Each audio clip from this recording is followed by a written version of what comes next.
Nous passons au concours ordinaire de la 6e section et le lauréat sera présenté par monsieur. Pas Justin. Oui, apparemment. Oui, monsieur le professeur de l'émission. Bien, bonjour à tous. Effectivement, je ne suis pas M. Augustin et je ne suis pas M. Van der Plasse non plus, qui pour une raison de conflit d'intérêt n'a pas pu me présenter. Donc on m'a prévenu hier de pouvoir présenter, si je pouvais présenter ce lauréat. Et dans la confusion aussi, j'avais préparé un petit speech pour un autre prix. Donc veuillez m'excuser, c'est un petit peu préparé. Par contre, j'étais au courant de la question de la 6e section qui demandait des recherches visant à identifier, détecter et prévenir ou traiter des maladies infectieuses d'animaux à sang-froid.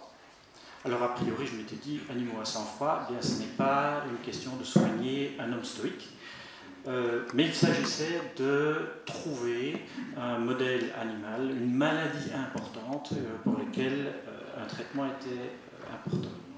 Et c'est dans ce cadre-là que le dossier qui a été évalué par les professeurs Couli, Adon et Justin ont particulièrement apprécié la thèse de doctorat qui avait été présentée par Maxime Boutier, qui s'intéresse en fait à une maladie importante de la carpe, et la carpe commune et la carpe koi, ces animaux d'ornement qui atteignent des prix astronomiques, notamment au Japon. Ces carpes sont en fait atteintes par un virus qui est l'herpesvirus cyprin 3, qui fait des ravages colossaux non seulement pour les animaux d'ornement, mais également pour les carpes qui sont encore toujours dans certains pays des animaux qui font partie d'une source d'alimentation importante. Donc la question était particulièrement importante. Et la stratégie a été quelque peu risquée dans la mesure où il s'agissait d'un vaccin atténué. Donc, à partir d'un virus sauvage qui est pathogène, des gènes de virulence ont été identifiés et ont été délétés. On les a enlevés par génie génétique. Et ce virus recombinant a été utilisé pour vacciner des carpes. Alors, ce que moi, de mon côté, j'aimerais souligner, c'est que il est assez, je dirais pas facile, mais beaucoup plus aisé de faire une analyse en laboratoire, de montrer qu'on peut déléter des gènes et de faire une belle publication scientifique. Ce qui est beaucoup plus important, c'est que ça marche dans la vraie vie.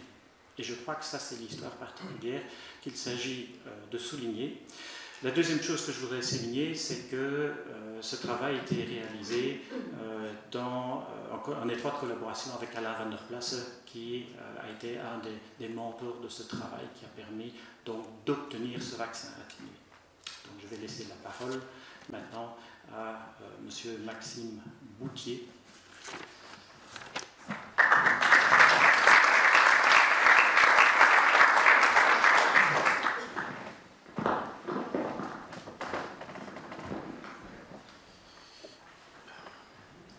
Merci pour cette introduction. Mesdames et messieurs, je voudrais tout d'abord remercier l'Académie royale de médecine de Belgique pour l'obtention de ce prix, qui couronne donc un travail qui a été initié dans le laboratoire du professeur Van der Plassen de l'Université de Liège il y a environ une dizaine d'années maintenant, et qui pour ma part a été l'objet de ma thèse de doctorat.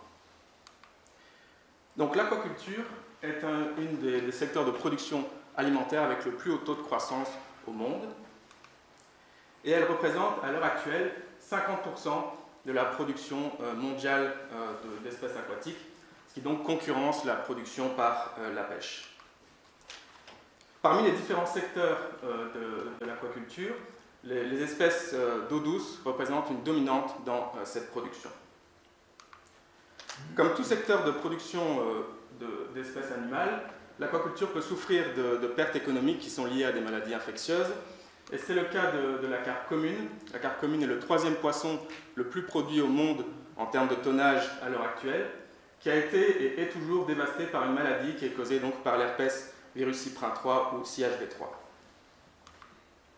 Le principal objectif donc de ma thèse était de développer de façon rationnelle un vaccin atténué recombinant contre l'herpesvirus cyprin 3.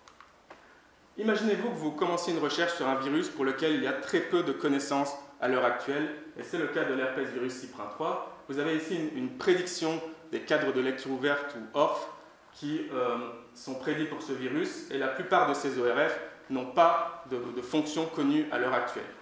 Quelques-unes avaient une fonction prédite de façon bioinformatique comme potentiel facteur de virulence, et donc ont été la cible d'une première génération de potentiels vaccins atténués, mais aucune des prédictions bioinformatiques n'a été vraiment corrélée par les résultats in vivo obtenus.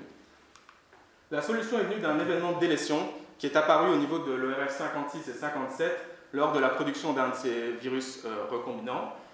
Et cette double délétion était particulièrement intéressante par rapport à l'ORF 57, qui était pensé comme étant un gène essentiel de par sa très haute abondance au niveau de la structure des virions produits par une cellule infectée. Notre travail a donc consisté à développer ce vaccin basé sur la double délétion de l'ORF 56 et 57, qui a montré que c'était vraiment un candidat vaccinal prometteur, car il a toutes les propriétés d'innocuité et d'efficacité pour son futur développement. Notamment, nous avons pu montrer qu'en utilisant un virus recombinant qui exprime le gène de la luciférase comme gène rapporteur, qui est à la base cloné de la luciole, ce virus avait été montré précédemment dans le laboratoire comme étant capable, a été utilisé pour prouver que le virus rentre par la peau des poissons quand il est mis en immersion dans l'eau de bassin, et on peut donc détecter la bioluminescence émise à la surface des poissons infectés. Dans notre cas, nous avons montré que des poissons préalablement vaccinés bloquaient complètement l'infection par une souche sauvage, suggérant une protection mucosale à la porte d'entrée qu'est la peau, qui est proche de l'immunité stérilisante. Dans une deuxième étude, nous avons montré que parmi la délétion de l'ORF 56 et de l'ORF 57, c'était bien l'ORF 57 qui avait le rôle majeur dans l'atténuation obtenue et qui donc représentait un facteur de virulence majeur du CHV3. C'est à ce jour le premier facteur de virulence identifié pour ce virus, ce qui ouvre évidemment de nouvelles portes en termes de développement vaccinal, puisque le RF57 présente des gènes homologues qui sont conservés chez des espèces virales proches du CHV3, qui seront donc la cible de développement de futurs vaccins atténués dans ces modèles animaux. Je voudrais remercier toutes les personnes qui ont été impliquées dans ce travail, mais plus particulièrement évidemment mon promoteur, le professeur Alain van der Plaschen, qui m'a permis en 2011, et donc c'est une photo de 2011, de démarrer ce travail de recherche qui a été vraiment une source d'épanouissement personnel importante. Et je voudrais te remercier Alain encore une fois pour ton soutien, à la fois professionnel et personnel pendant toutes ces années. Merci à vous pour votre attention.